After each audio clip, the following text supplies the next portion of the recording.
Welcome back, friends. This is episode 3. I am so excited for you guys to meet our guest. Her name is Joyce Toti. She is the creator and founder of Collective Women's Leadership. I'm super blessed that I know her, also that I'm part of this organization. And so without that, let's jump into it. Welcome, Joyce. Hi, how are you? I'm wonderful, wonderful. Grateful to have you here. Yeah, I'm so excited to be here. Yeah. So one of the things that I love to lean into is really your journey. I know that you started off, we talked a little bit about managing, leading in the high-end retail space, and then the gaming sector. And of course, we will end with what you're doing and what we're doing together with CWL. But tell me a little bit about your journey in getting here. Oh, sure. Yeah. I grew up in Scottsdale, Arizona, and I did my undergrad at Arizona State. Quickly after that, I got my first job at Nordstrom at a cosmetic counter, and they gave me a manager title. Wow. So I was super excited about that. Little did I know I was just managing myself. But I was excited for the title. Still important. Right? Yeah. Through my journey, I quickly loved Nordstrom and everything they stood for. I went through their executive leadership program and then was quickly promoted to a department manager. After that, I was recruited to Victoria's Secret, where I was over a store in Scottsdale, and then was given the opportunity to open the world's largest Victoria's Secret in Herald Square, New York City, in the early 2000s. So I was still very much in my early 20s. But I was thrown into this vast new world of New York. I didn't know anything about it. I bought a one-way ticket, never had been, and was so excited to start my leadership journey. So they trusted in me at that point to recruit, hire, train, for the largest store in the world for Victoria's Secret at the time. That's amazing. Did you know coming out of college that this would be where you wanted to kind of start your career? No, my major was broadcast journalism. Wow. Wow. I was thinking I was going to be Katie Couric at the time. For those of you that don't know who that is, she was the on the Today Show when I was growing up, and I watched her every morning while I was getting ready and really wanted to be on the news. Wow, that's interesting. And so Nordstrom's really was your springboard into all of the leadership aspect very early on in your career. What would you say because I think one thing that binds us is that we've got first-year college students. Yours is coming back tomorrow. Mine's coming back the end of this month. What would you say to those who are either just getting, like this is their graduation from high school going into college, and then also those maybe graduating? What would you say to them as far as like next steps? Don't pigeonhole yourself and say yes to most opportunities that present themselves. Life, I think, has this unique way of creating a path for us, even if it's not what we had in mind for ourselves. And the second you jump out of school, especially your undergrad, there's no such thing as your dream job. Yeah. I don't think that exists. And I think the younger generation really needs to wrap their head around the fact that it's going to take a long time for them to figure out what they're meant to do through grit, hard work, determination, and continuing on to make themselves invaluable. Yeah. Well, and I think we had a conversation about this when we met, about how kids just, and I don't say kids, young adults, right? They just jump out and they expect, well, I'm going to make $1 million right out of college, right? And that's not the truth. Yeah. What's interesting is I've heard numerous times, I just want to be paid what I'm worth. Yeah. Right. Out of school. Me too. Right. I just want to be paid what I'm worth. Well, unfortunately, with an undergrad degree, you're really not worth much. Unless you have already started at a very young age crafting what you're good at. I think that's the hardest part, right? I think people, even going into college, their concern is declaring a major, right? The first steps. And then that pressure of, well, I don't know if it's something I'm going to love. But I mean, to your point, you went in as journalism, broadcast journalism, and you ended up, I mean, you are a leader, right? You went through leadership, the mentorship aspect of it. So circling back to that mentorship, you say high-end retail. And so what did that do for you after you came out of the Nordstrom world and leadership? Did that bring you to Vegas then, back to Vegas? Or? No, so I had quite a journey before then. I was recruited by a high-end kind of boutique, BCBG Max Azria. So in the late 90s, mid 2000s, they were the place to shop for young professionals, and it was pretty much on the high end. They had New York Fashion Week, Paris Fashion Week, so they were on the realm of having their fashion shows, and their pieces were pretty expensive. I was recruited to run the flagship store in New York City on 66th and Madison. And it was a 5-story building, and I probably had 28 salespeople working for me at that time. But responsible for everything, right? Inventory, sales goals, hiring, coaching, mentoring, succession planning. The nice thing is about retail is we started succession planning before anyone started talking about it in the corporate world, right?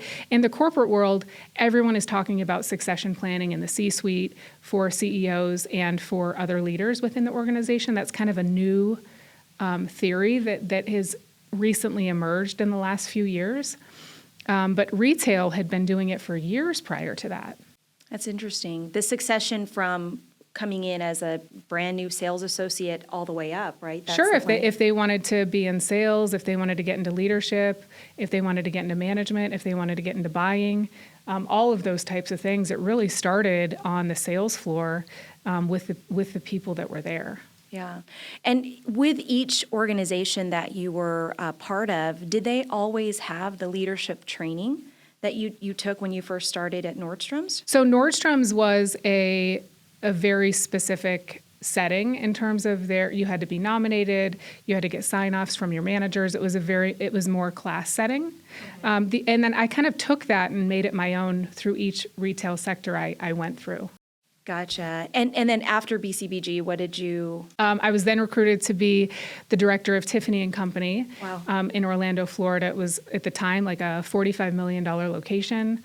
I was overjobbed. I was only 26 years old when I got that job. Wow. So hindsight being 2020, I was overjobbed. I didn't know what I know now. I definitely would have been a different director. I was probably the youngest director at the time by 20 years in the company.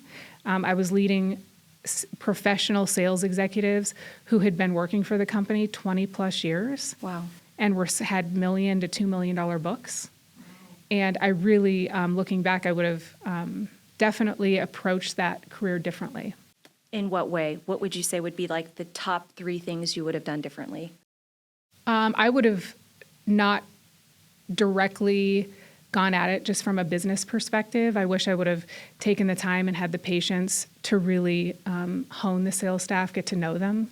I didn't have, when the corporate pressure is coming down at you at 26, I didn't know how to navigate that. Sure. And unfortunately, I just took the message and delivered it without catering it to who I was leading. That's growth, though, too, don't you think? Absolutely. Like as we look back in our just growth as a leader, and then even in maturity as a person, as a woman, and how we would have looked back. Because I say the same thing. We talked a little bit about that on one of my other shows. She's like, I just wish I wasn't like all about the hustle and grind. That's right. And we took a step back. That's all it was about, the hustle and grind and what sale do you have coming in and what are you doing next and where is the next sale? Yeah. And it really wasn't fair. It's not who I am now in terms of if I was going to get back into the corporate brick and mortar leadership role again, it's a very different thing now. I don't know how to instill that in people. I look at my own, I even look at my daughter, right? Like just in understanding, the pressure around people who come out of college, they immediately think the $1 million price tag, what I'm worth. They don't realize that they need to go through the growth aspect of it.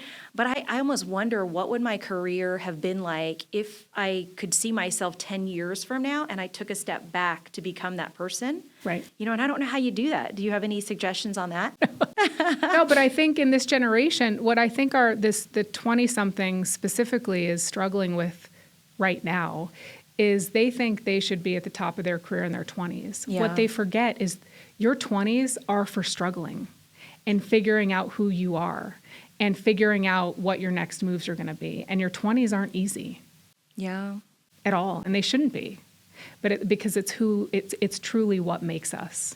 Yeah, and I think they think college is it, right? Let's say this too. I don't want everybody to think you have to go to college, because I think there's a lot of back and forth on whether or not college is, unless you're going in to be a doctor or an attorney or something like that, whether or not college is actually necessary. But I do feel like that's not even really the springboard, right? It may not even be your Right. first job like it was for you to put you in the right position that you can transition in multiple jobs. Because you went from retail into a completely Gaming different sales, yeah. sector, Yeah. right? Share a little bit about that. So after I was finished in Florida, I had the opportunity to go back to BCBG Max Azria, open up the market here in all of Las Vegas for BCBG Max Azria. At that point, BCBG was kind of fading out, and Tory Burch and LVMH at that point had asked me to do some things with them. Prior to that, I was director of retail for the Wynn and Encore as well. So I kind of went through the retail here in Vegas. Retail was changing dramatically after '08, really. You could see it after the crash. E-commerce was emerging fierce. And I, at that point, really needed a break from managing others and leading others because I had been doing it since my early 20s. And I had the opportunity to start with a casino gaming company in sales. And I was at the height of my career in luxury retail. And I had all the nice things and drove a really fancy car. But I really knew that I wanted to transition out. In order for me to do that, I had to take a step back in everything that my lifestyle was, including getting rid of my Escalade and driving a Toyota RAV4 that I could lease for $240 a month because I wanted to take a step back to be catapulted forward in my career. That alone just gave me chills because I think we have to let go of the ego aspect of it, which I think you really did. But I think you also had an internal compass around, I have to do this. Like you said, I have to take a step back to really level up. How did you know that? Like what went through your mind in doing that? I knew that I didn't want to be in retail anymore. And I knew that I could take all of the things I had learned over the past 20 years, and it had taken me internationally, it had taken me all throughout the United States and opening stores. And I knew that I could take those exact same skill sets and apply them in a great sales position for myself in a brand new industry. No one knew me. They had no idea. They would look at my resume and try to figure out how I could fit into their box and what they needed. Luckily, someone took a chance on me, and I'm very, very grateful for that. But I knew I was going to make it work, and it was really kind of the sink or swim mentality. I knew if I needed to fall back in retail, I could, but it was just not something I was willing to do at that point. Yeah, it's almost that burn the boats mentality, although you knew if, God forbid, something were to happen, you knew you could always find some safety net inside of that. And so in the gaming sector, what did that look like? Totally different. Yeah? I was not responsible for anyone but myself. How was that? It was really kind of nice. Yeah. It was a nice reprieve.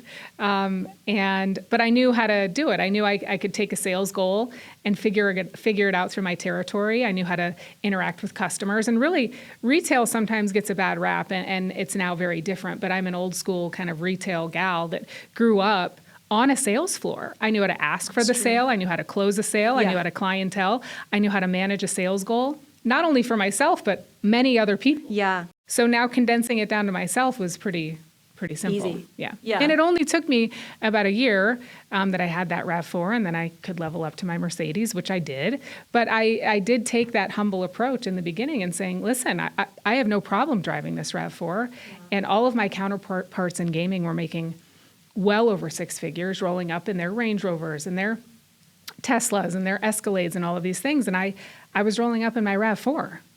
For a year. How did that because I know, just in our society, it's all about the Joneses, right? And it's a little bit, everybody gets stuck in the comparison trap. Sure. How do you avoid that, or how did you just push through it? Yeah, I took the humble approach and saying, listen, I've never been in gaming sales before, and I can't wait to learn from each of you. Also relying on and finding mentors very quickly, male, female, or people I could trust or knew that they were going to lead me in the right direction. I didn't know anything about a slot machine.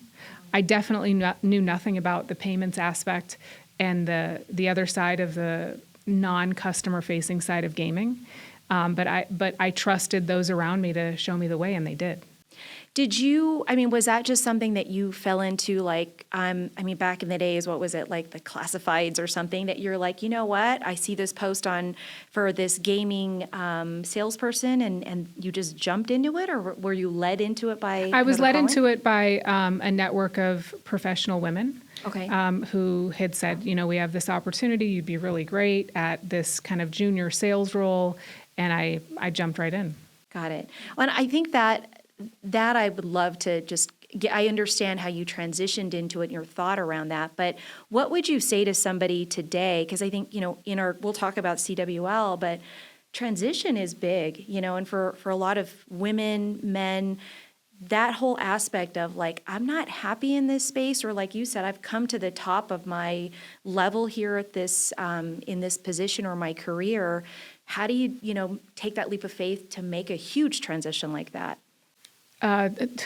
Just trusting in yourself. The only person that you can rely on at that point is your support system and truly who you are and how badly you want it.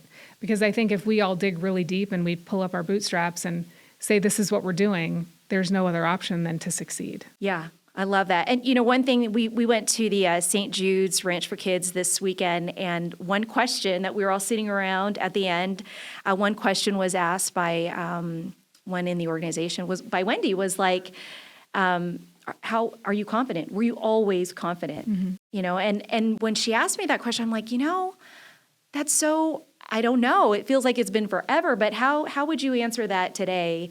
Were you always confident, or? I don't know if I was always confident internally, but I knew in my sales roles and leadership roles, I had to exude a confidence. Yeah. And I had to have an air about me that I didn't always like, that air that was about me. And, but I had to shift that with different teams that I led. So internally, I was probably not always confident. Externally, I was.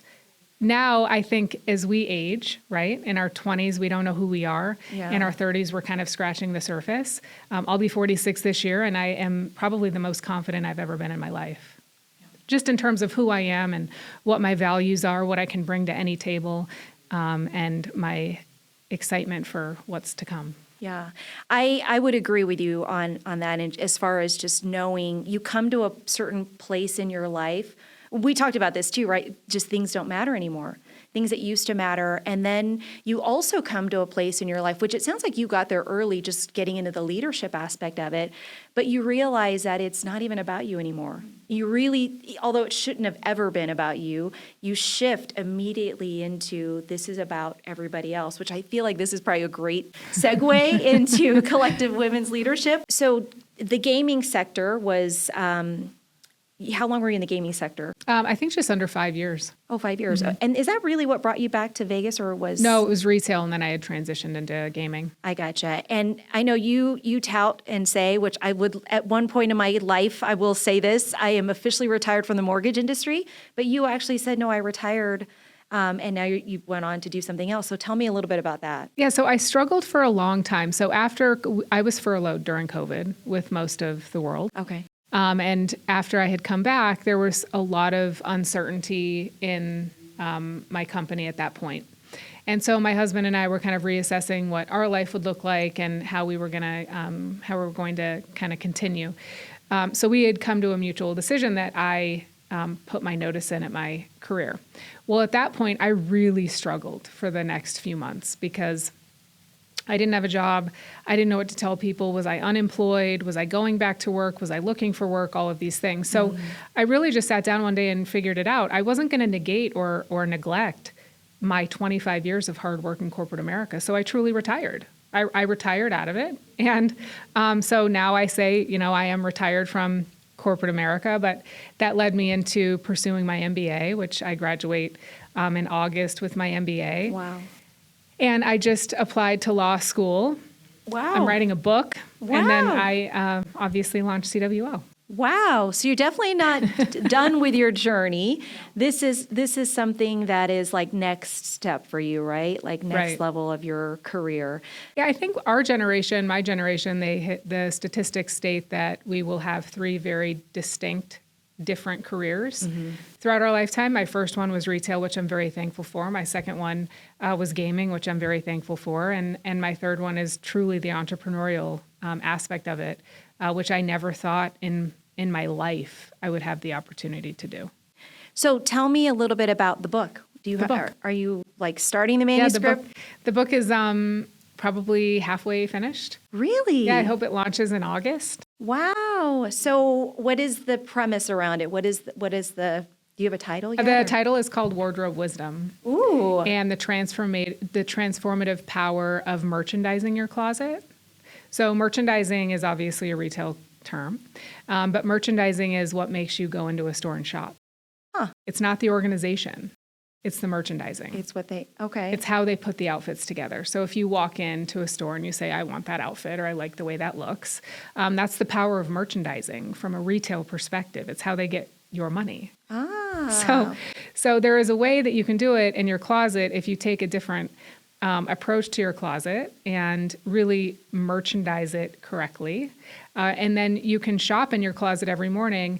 I think it's really important to bring that aspect because the way we dress and the way we present ourselves, right? We talk about this in Collective Women's Leadership. It kind of ties back holistically to that. The way we present ourselves is a true reflection of us. And we have to be excited and motivated to get dressed and get ready every morning. Yeah. And we can do that within our own closet. So can you share a little bit of that? Maybe this will be a 10-minute masterclass on that so they can get a sneak peek of your book. But I mean, help me understand that, or maybe what you walk through yourself when you merchandise your own clothes for you to come to the podcast as an example. Sure. So it can be done in any closet. I've had numerous size closets, anything from a studio apartment in New York City all the way to a luxury closet and everything in between. But really, it's making sure everything's on the same type of hanger, making sure that you have kind of your work clothes in one area, and then you have your workout clothes in an area, and then your casual clothes, but it's who you want to be, and making sure when you're buying that outfit at the store, whatever store that might be or online, that it's staying put together in your closet. It's not being transitioned to another area, because then you're going to lose the outfit that you first purchased. And you're going to continuously say, I don't have anything to wear. Okay, so walk through that with me. So I go to a store, somebody helps me put together an outfit, an ensemble, and you're saying that piece should stay on that same hanger just as it is, or are you saying like the top, the pants, the whatever? You should have kind of everything that would excite you to put it back on again in the next few months. So if you're wearing that suit, for example, maybe in your closet, you're going to have your suit jacket in one area and your shorts in another area and your top in another area. Okay. Instead, they should kind of all be together. And you could pair up different tops with that suit, so you can make it look different. You can even, so you'd have your suit jacket, and then you're going to have like 2 or 3 top options. Yeah. You're going to have maybe a cute denim option with that, Yeah. and maybe a pair of black pants and your shorts. So that needs to be. You just styled me right here. That's right. So that, I think that's different for a lot of people. Very this different. This suit lives in a suit jacket area, a suit, like you said, a shorts area, and then I have multiple blouses. Right. So then you're scurrying and you're standing in your closet and you're like, okay, I don't understand. I don't have anything to wear. I just spent $1,000 or $500 on these cute outfits. Where are they? Yeah. I can't seem to figure it out in my brain. Love that. And so you just go right in, you know where it's at, and you have the options that are there. Yeah, traditionally, what I've seen is typically people teach you how to organize a closet. So you would go light to dark, tank top or spaghetti strap, tank top, short sleeve to long sleeve, right? And then you have all your shirts living together, and then you have your shorts living together, and then you have your suit jackets and your denim living together. Well, that's not how we get dressed. You get dressed by a whole look. The whole look has to be put together. But what if you have multiple pieces that go with multiple looks? You can absolutely do that. We can do it by season, because you're not going to wear a sweater right, with Yeah. that outfit. So then it does take some work. It takes about twice a year that you would probably have to do a refresh, but it's worth the time because it truly inspires you to shop your own closet every morning. Wow. So as you're getting ready for whatever event that you might be going to, what is that? Does it happen usually at night? Does it happen in the morning when you're getting ready? Or do you have that like a week in advance? I know I've got to go to St. Jude's and look adorable like you did at St. Jude's. Well, I am a fashion fanatic. And so I plan my outfits meticulously like a week in advance, but it also saves me a lot of time.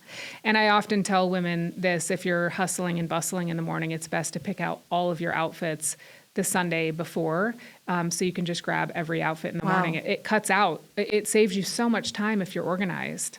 Yeah. As you're saying that, I'm like, I just need to do that. I do a weekly review and preview of like my business schedule and my life schedule, but that is the one thing that I will definitely incorporate, because that is like every day I'm like, what am I going to wear today? You know, I knew I was going to wear this today for this, but definitely like because usually what ends up happening is like, I don't like that, I don't like that. And then it's all on, it sits there until Sunday when I have to pick it up and put it back away or whatever, because I decide not to wear it. Right. That's amazing. So the book is about that? Yeah, Wardrobe Wisdom, the transformative power of merchandising your closet. And did you learn that through the retail sales? Oh, of course, 100%. Wow. You do floor sets every 4 to 6 weeks in retail. Everything's constantly churning and changing. Yeah. And if people actually applied that to their closet, I know 4 to 6 weeks is a pretty mundane task that not many people are going to want to do. But there is a way you can apply it to ensure that you're kind of inspired to shop your closet every day. Well, I don't even think I've ever heard shop your closet.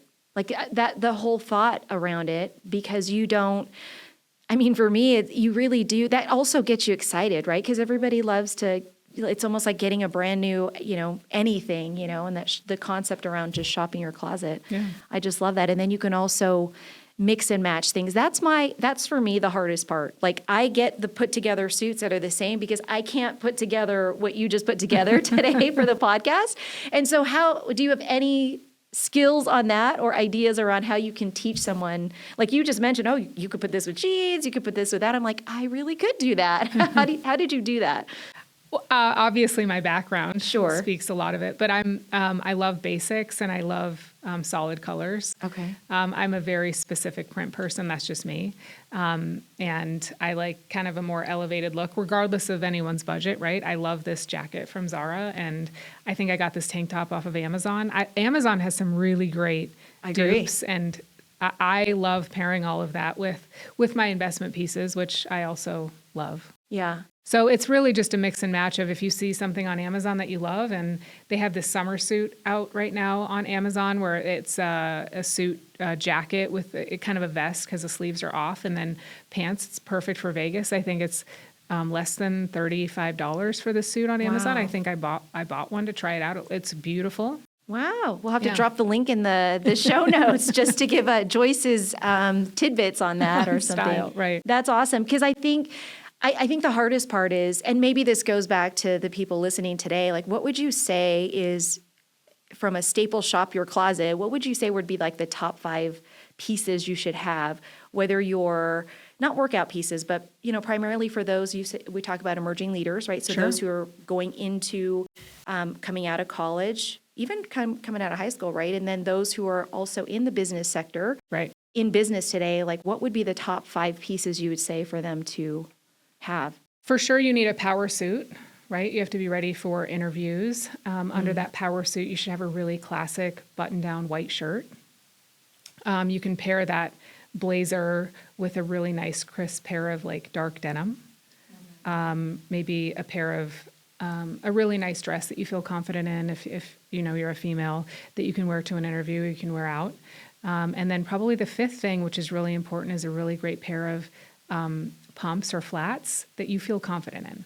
For me, I've always felt more confident in a heel and a pump. It's probably the generation we were growing up in at the time. I know that's different now, but you still need a nice pair of shoes that you feel confident in, and a really an outfit that you feel really good about yourself in. Because when you're in an interview, whether you're on Zoom or whether you're in person, You have to present your best self, and your best self really starts with the confidence that you possess from within, and clothing has a lot to do with it. I agree wholeheartedly with that. I think sometimes people also, I think they look past the clothes, like the inner being. And I know we talk a little bit about, like wellness. Like I know that's going to be an aspect for us. And I think the confidence starts with mental wellness, but also physical wellness and such. And so how do you tackle that outside of the clothing aspect of it? How do you deal with that? I didn't start my health and wellness journey until I was 30. So I was probably a little late, but now I work out at least, 5 days a week. That's just for me. I like the way my clothes fit.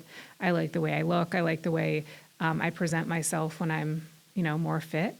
But it also helps my mind. There's a physical piece to it, but more so there's a mind piece to getting in a great workout and what it does for your hormones and your pheromones and all of those really good juices it gets flowing for your brain. And again, the more consistent you are, and the more you can set aside that 1 hour of time, we're talking about 60 minutes, that's it, of setting that time out for yourself changes your whole perspective and day. Yeah. For the way you show up for your family and your children and your work and your peers, all of those types of things. But I really started my journey at 30 with that, and I won't stop at this point. And it really allows me to kind of eat whatever I'd like to as well. I definitely think as I've aged, the food aspect has shifted for me, but I do agree with you that the physical aspect of it for me is something that as I've gotten older, and my journey started in 2018, really just a few years ago with Lindsay, actually. Okay. That really worked me to get out of my baby fat, which that was like 12 years in the making of deciding that I was going to do that. But that to me it helps me also to be very confident. We talk about confidence, and because I can fit in the clothes that I want to feel beautiful in, there's an element of that. But then the mental mindset of it, the hormone aspect of it and all the serotonin and all that other stuff that's built into that, I don't think people understand even just walking outside is exercise, right? And it is something to move your body, and that gives you just a little bit of, it's not necessarily weight loss, right? No. It's just this mental aspect that grows you and that actually fulfills you just being outside and doing something with your body. Sure. Yeah. And I think with the clothes aspect of it and the confidence side of it, I know for myself, I struggled a lot with that. I see it even with my daughter. Sometimes it's the element of preparation too. Sure. So even as you're saying, get yourself ready, there are other things I think we have to get ourselves ready for too. Yes, all the time.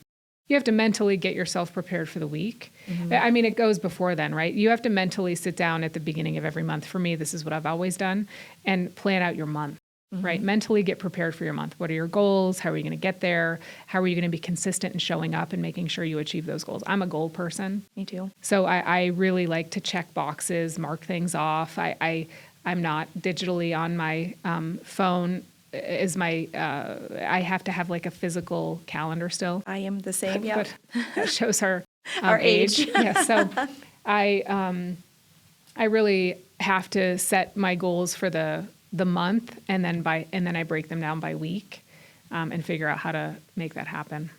I am the same. I actually start out with the year kind of in mind, not like a New Year's resolution thing, but I really do reset the end of the year, and then I start off the new year, and then I do the same thing every month. Like I know where I'm supposed to be headed. And I think that honestly was something that I had to learn.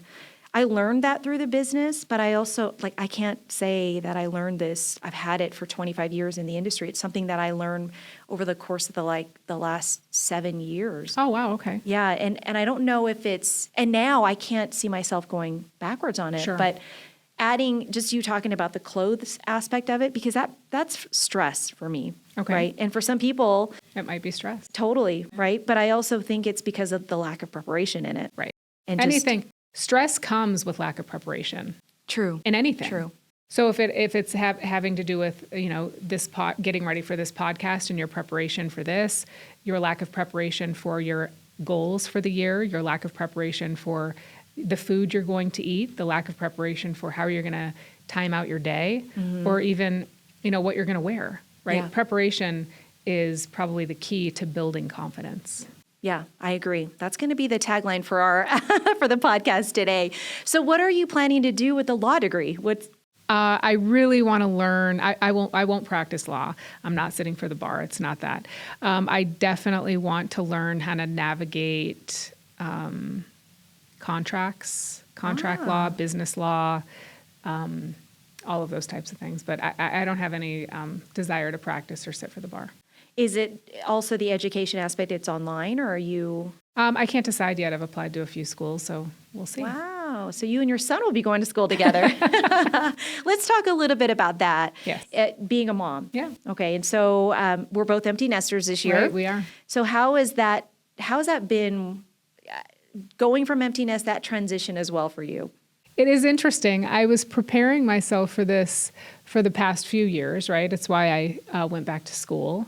It's why I it's how I was able to start Collective Women's Leadership and writing a book. So mentally preparing myself to be an empty nester is something that was in my head since he started driving. Because I think naturally, the natural progression of our children kind of leaving the nest is when they get their driver's license. I agree. And they have a lot of freedom, and we put a lot of trust in what they're doing and the decisions they're making, but we're not over them all the time. We're not driving them to practice. We're not driving them to school. We're not picking them up from school. And so I could see this natural progression happening in terms of it's going to be here really quick, that he is going to be out of the house and be going to school. So I have to say it was preparation in terms of when he got his driver's license. That's how I prepared myself for it. And what would be, I mean, if you were to tell a viewer today because I have my own things that I tell people, as you know, somebody who may be in their junior year, what would you tell a family, a parent today about preparation? Trust your children, right? You've done the right thing. You've raised a great human who's going to make the best decisions that you've equipped them to make.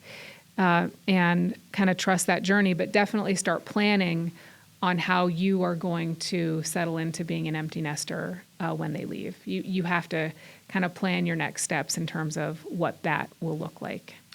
And I think, for those who have significant others, that was actually, for me, one of the things that I didn't think about. You don't think about, oh my goodness, this is just the two of us, like literally the song, just the two of us. But that was a big transition. Yeah. How was that for you guys?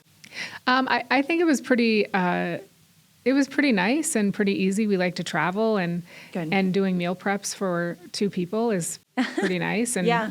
we know where everything is in the house and there's not much laundry. It's kind of nice in terms of there's no kind of issues in regards to how the house is run. So I have to say I'm not necessarily sad about it. It's bittersweet, and I love watching my son become a man, because my goal was to raise a man, and we have to let them become men or become women out from underneath of us. Yeah, I think that is. I know for myself, it's one of those things I have to remind myself every day when she's making these decisions, like, okay, you're on your own now. You want to go to LA to a concert on a Sunday when you know you have school the next morning and it's a 2.5-hour drive. This just recently happened. So I'm like, you can't control it, right? You can only influence. Right. You can hope, like you said, you've raised them right to make those right decisions, and they do it right. So he's coming back home. He is, for the summer. So what will that look like? He'll be home. He'll be working full time. I think he's taking 2 summer classes. He's on the 3-year program, so he wants to graduate in 3 years.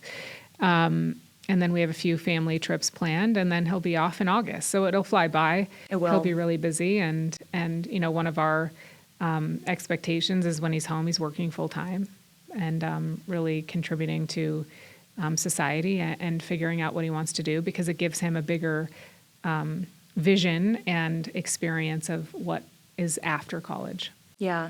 And does he already have his job lined up for him, or is for the summer? He does. Yeah, he does. Mm-hmm. I think that's a great idea, actually, because I think they get kind of lost, especially if they're not going to do summer school. Sure. They get lost in, okay, this is not a vacation. This is like home away from home. That's over. Yeah, exactly. Yeah. Yeah, you've got to prepare for the real world heading out of here. That's right. I'm so grateful that we have this ability to actually connect like this. And I'm going to say this because in my head, I'm like, do I really share this? Like, we've really only known each other month and a half. Yeah, a couple months. Yeah. And it started by Instagram. You hosted a baby shower for our friend, dear friend, mutual friend. She actually was my personal trainer that kicked my butt. So every once in a while, I wouldn't call her a friend.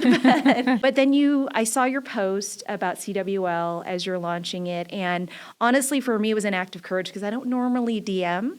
So I would say for people out there, like, have the courage, be bold. If there's something out there that you're curious about, take action on it.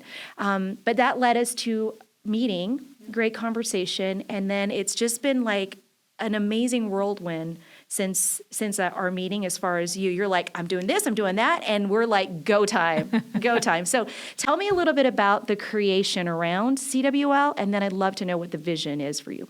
So every year for the past 10, 11 years, I have a all-girls fun Christmas pajama party. Okay. And I invite all of my friends who happen to have really great careers, really great businesses. And then this last Christmas, I was looking around, there was about 20 women there. And I'm thinking to myself, what more can we do in terms of creating a community other than once a year at a Christmas party? I mean, these women are amazing women, everyone from top executives, CEOs, VPs, at the height of their trade career, in hairstyling or nails or whatever it might be, women that just don't stop learning and growing. So at that point, I was kicking around with a few friends, Michaela and a few other friends, in terms of how to create a network of women that really give back in a few ways. It's kind of a 3-tiered approach, as you know. So we offer mentorship. We also offer, if you wanted to become a mentor, becoming a mentor. And then the third one is just being an empowered member. And I found that there was a gap in the market in terms of a collective women's networking group. Number one, you either had to have or hold a certain title at VP or above in most industries. If that was outside of a specific industry, you had to be nominated. It was a very structured approach. The other one is there are networking groups within certain industries only, right? So gaming has one. I'm sure the real estate has one. All of those things. But like we just said earlier, what if you're sick and tired and you're at the end of what you want to accomplish in that industry? If you're not surrounding yourself with other women in different areas, how are you ever going to get out? Yeah, true. So I had kicked around some different names and had some friends help me with names and how we wanted this to work. And I invested in some social media and started launching on my personal page some social media leadership stuff, incorporated the business, and here we are. So Collective Women's Leadership is probably 60 days old at this point, but we are growing fast and furious, and we're making an impact in our community already, which is huge, right? We supported Crohn's and Colitis Spin for a Cure this month. We supported and had a table at the St. Jude Ranch and gave a lot of money to them. But just through different aspects, we're holding our Coffee Connects at Earth Cafe. So we're really having a lot of opportunity in terms of paid events, unpaid events, but really community, us as a community giving back and making ourselves readily available for emergent leaders that need mentors in different industries. Yeah, I mean, you just summed it all up into one thing, but it is so much. I mean, I was just so astonished at the launch. And I think that was the most, for me, that was true confirmation that this is much needed in our community and across the country, to be very honest with you. I mean, you had, 70? How many people? Just under 70 women showed up to our launch, and we invited them just wanting to introduce them to what Collective Women's Leadership is. Yeah. They could see it on Instagram, they could see my posts, but they didn't really understand how it worked. But they all showed up in droves, and they were all very excited. Yeah. We have, I think, as of today in Las Vegas alone, over 50 members. That's awesome. And we're just going to continue to elevate that. I have inquiries out of Austin and inquiries out of Orlando in terms of how to open up kind of maybe their own collective women's leadership chapters. That's amazing. As well as LA. Wow. And I mean, I think from the vision around that, did you expect it to go that No. wide? No. Or in this fast, I would say, right? No, Because right. I mean, Yes. we're on a group chat together and you're like, oh my gosh, Here I we can't go. believe yeah, we're here. Yeah. Yeah. I mean, I just admire you for putting this all together. I think as you thought through that, did you ever, like, what do you see yourself doing next from this standpoint? Like, is this where you're going to be for a little while and in being the leader founder of this? And then are you going to grow the other cities, states, and maybe globally? I think it would be really great. I think, I take a lot of the members' feedback and seeing how they want this to play out. If they are asking for certain things, I want to make sure we deliver that as fast as we can. So I think really understanding the Las Vegas market, understanding how we're going to be launching online emergent leadership series for the young emergent leaders and what the online kind of Zoom classroom setting looks like for the younger generation, right? For the younger generation who's either getting out of high school, getting out of college, in college, trying to figure out their trade school, trying to figure out what they want to hone in terms of skills, and bringing a classroom setting on Zoom kind of nationwide. It doesn't matter where you are, but us as the mentors really putting them through some tough subjects that we can tackle. Everything from personal branding, what your Instagram says about you, because employers are looking, how they present themselves, how they show up to a meeting, how they have conversations and interact, and what their network looks like. I think this generation also struggles with the fact that their network lives behind a screen. Yeah. And their network is not via Instagram. Yeah. Their network has to be kind of in person and really getting to know each other. I think that's what has been missing for many years because of the social media aspect of it. I think if you use the force social media for good, it can absolutely be good. But I think a lot of people have fallen, I don't want to say victim, but definitely fallen into this trap of this is the next wave of communication only. But even in being at the launch, being at the Coffee Connects, there's such a different dynamic just in connection, which most people would say, oh, women, you're going to get around each other and it's going to be, either chatty Cathy or it's going to be, you're always like that comparison aspect. And that's not at all what it's about. And you can feel that the moment you walk in to any experience or event that you're putting on too. And I know we've only done like 2 or 3, but even when we went to St. Jude's. Sure. I mean, just being there and being able to kind of express what it is that the vision of the company and the organization, so many people are attracted to that. Yeah, absolutely. So many people, actually, I felt so humbled and excited at St. Jude of women who were coming up to me saying, oh, you're Collective Women's Leadership. I'm so-and-so. It's so great to meet you. I love what you're doing on Instagram, or I love your messaging, or those types of things. And that really is humbling because people are watching and we're making an impact even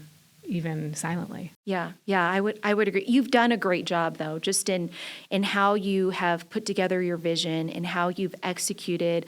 I mean, I think one of the things that I've watched, it's you take action. You're not afraid to try different things. And I think that's hard for a lot of people. I mean, looking at myself as I watched you, just, you have this fearless enthusiasm about you, where some people could be fearless, but not necessarily excited about the process. And then there's just some people who are just, super enthusiastic, but then there's also people who just lack that confidence that we spoke about. But I'm really excited to be part of it and excited about the upcoming events. Do you want to share some of the events that I know dates aren't specific yet, but those that we have coming up? Yeah, so we have Coffee Connects every other Friday at Earth Cafe at the Uncommons. That's open to anyone. Obviously, members get the invite, but if you feel like you want to bring a friend, your daughter, anyone who could benefit from really understanding what Collective Women's Leadership is about, that event is open every other Fridays. We had our first one, but the next one is May 10th. In June, we have candle making, which will be fun. It's a networking event at the Speakeasy Candle Company, which is also at the Uncommons. I think that's June 14th, I believe. And then from there, what we're really launching soon is the Emergent Leader online class with the virtual workbook, all of those things that a very kind of structured class for the emergent leaders. Or if you're not an emergent leader and you just need to touch up on some things and have some great conversations, it's open to anyone that would want to participate, but that'll be on the website shortly.